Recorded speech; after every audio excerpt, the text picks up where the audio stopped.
自今日起，国立台湾文学馆的展景，会当看到墙面上记着几百条美台现代主义的重要事件，也可以当透过动画甲光影特效，感受历史氛围。这个展呢，是这个群星闪耀，美国跟台湾的现代主义文学，所以在这个展里面呢，各位会看到更多的关于美国现代主义这个文学的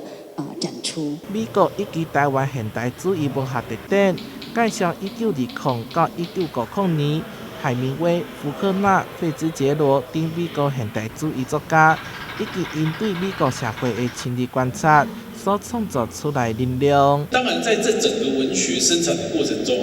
这个美心处是扮演一个非常重要的角色，因为白先勇他们所创立的现代文学，还有之前更早的这个文学杂志跟美心处的关系都是非常深厚。那这一个展览主要就是从一个非常这个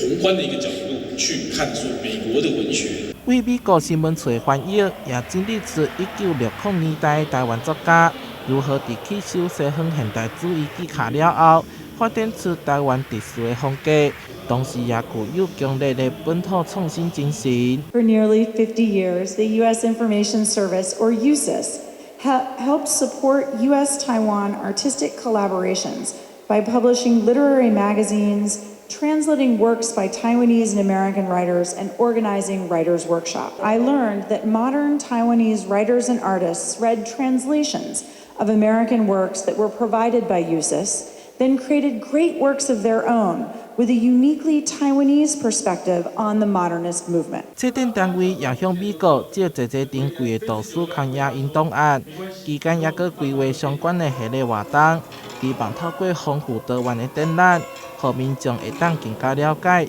现代主义对台美文学的深刻影响。台南新闻社会采访报道。